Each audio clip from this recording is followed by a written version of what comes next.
Thank you, Dr. Diaz, and thank you all for coming to my seminar. The presentation today will start with some background information on Clostridium difficile and why this study was important. And also I'll cover some of the objectives and the methods that I used, followed by results, discussions, and finally some conclusions and recommendations for future work. Clostridium difficile is widely known as the main causative agent of nosocomial diarrhea, and the cases of infection caused by this organism were over 336,000 in 2009 in the United States, and it caused 14,000 deaths between 2006 and 2007. And just as a comparison, the number of deaths attributed to foodborne pathogens is only 3,000. So this organism is causing considerably more deaths than all foodborne pathogens together. This bacterium is a gram-positive anaerobic and spore-forming rod, and because it has the ability to form resistant spores, it can be found in soil, water, and the gastrointestinal tract of humans and animals, such as horses, pigs, cats, and dogs. And it can also be found on surfaces, particularly within the hospital environment. It has the ability also to produce toxins, which are the main virulence factors of this bacterium, and these are toxins A, B, and some strains are able to produce a third toxin known as CDT or binary toxin.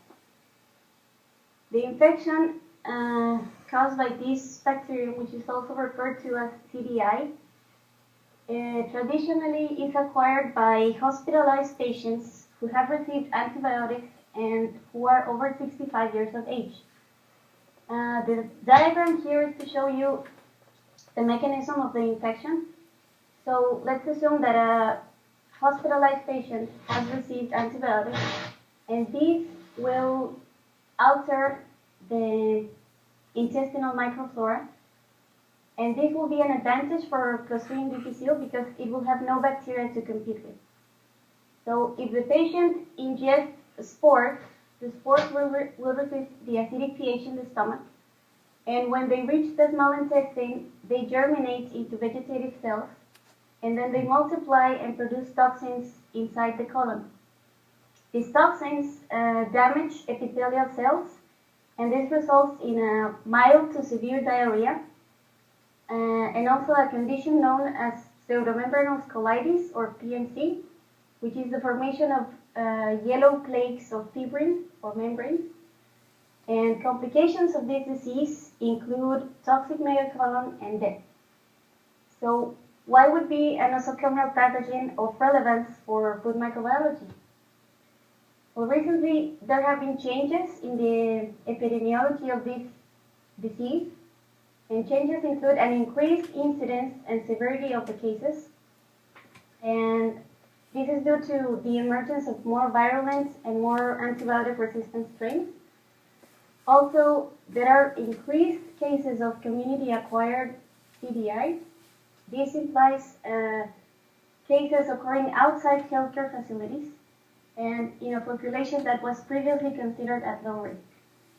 So this has raised concerns as to what might be other routes of contamination for acquiring this infection. Clostridium difficile also causes disease in animals, and it has been isolated from food animals over the last decade, including cattle, pigs, and chickens. And the strains that have been isolated from animals have the same genotype profiles as those causing disease in humans. So this has opened the possibility to consider if C. difficile can be transmitted from animals to humans through contaminated foods. And in fact, initial studies have reported the isolation of these pathogens from foods, including retail meat, and there are a few reports on vegetables and seafood. But besides detecting this bacterium in foods, the risk assessment may also involve further comparison of these human and animal strains to better understand how they behave at the physiological level, and also to determine the survival of this pathogen in food matrices.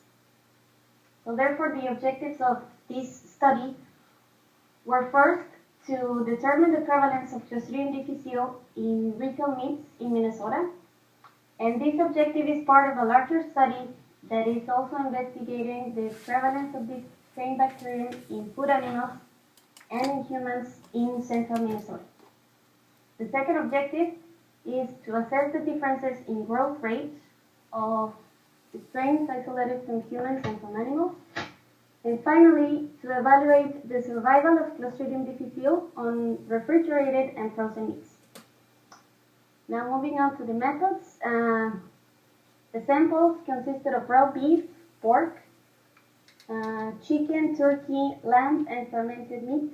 Fermented meats were salami, Braunschweiger, or summer sausage. And all of the work was done in the anaerobic chamber that we have in our lab.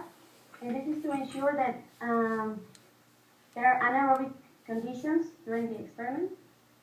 So for the detection protocol, meat was mixed with PDMN broth, which is a selective medium for Clostridium difficile, and it's supplemented with moxolactam and norfloxacin.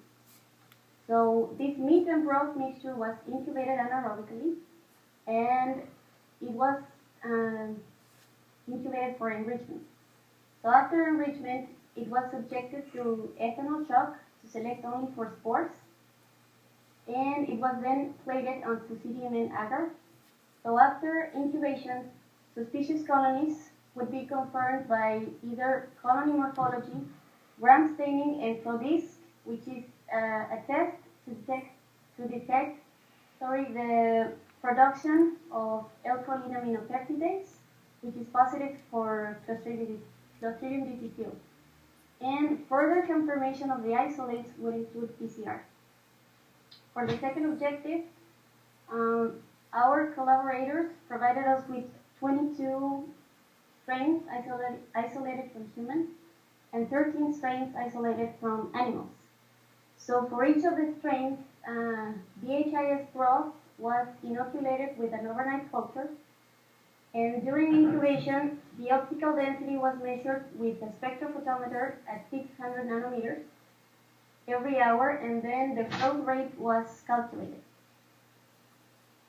And for objective number 3, I'm currently working on these experiments, so unfortunately I don't have any data to present on this particular objective, but the method consists on evaluating ground beef and ground chicken and using 5 human strains and 5 animal strains. So the meat will be inoculated and stored at 4 and minus 15 degrees Celsius. And for refrigerated meats, samples will be taken at day 0, which is right after inoculation, and after 2 and 5 days of storage. And in the case of frozen meats, samples will be taken every 5 days for up to 20 days. So each of the meat will be diluted in Peptone water, and dilution will be plated on PDMN agar, and then to count the colonies that are formed. So with that, I will show you the results. I obtained the meats from 25 different retail stores and butcher shops from these 5 different counties in Minnesota. So here you can see the total number of samples for each of the meat types that I analyzed. And most of them were pork, beef, and chicken. And the total number was 342. So from this total, I had 29 presumptive colonies. And this is an example of how a presumptive colony would look like. So if I compare them only by colony morphology with the positive control, it might be regarded as a negative. But after further confirmation by gram staining and by flow disc, none of the presumptives was confirmed as Clostridium difficile. So in short, there was no Clostridium difficile in all of the meats that I tested, which is good for Minnesota, but not such good news for me. So with that, this is all for objective number 2. Now for the growth rate, here I want to show you how I calculated the growth rates. In this graph, you can see the growth curve for strain 0393, which is a human isolate. And if I had plotted data points before, you would see here the lag phase, and after this is exponential phase, and then it will be followed by stationary phase. But if I plot the natural logarithm of optical density versus time, and during exponential phase, a straight line is obtained from which the linear slope is the growth rate. So in this case, the slope was 0.51 and 0.43. And this was repeated for all of the strains that I tested. And here you can see all of the growth rates for human and animal strains, and with their respective growth rate. But on average, this was the growth rate for human isolates and for animal isolates in their generation time. But in the end, there was no significant difference between both types of strains. So with that, like I mentioned at the beginning, other research groups have analyzed meats, and studies have been conducted in the United States, Canada, and some European countries. The samples have consisted of either one or more types of meat, and here you can see the total number of samples that have been analyzed and the positives, and these are the percentages of positive samples. And it seems that the prevalence in North America seems to be higher than the one reported in Europe. So if I wanted to compare my results with all of these previous studies, the differences might be attributed to a number of factors. To begin with, the detection protocols have been different within the study. So different studies have used several culture media or different incubation times, and the sample sizes have been different as well. Some of them are smaller, some of them are bigger. And currently, the prevalence of C. difficile in meat ranges anywhere from 0 to 42%. But the source of contamination is unknown today. However, another study conducted in 2012 also reported no Clostridium difficile from retail meats.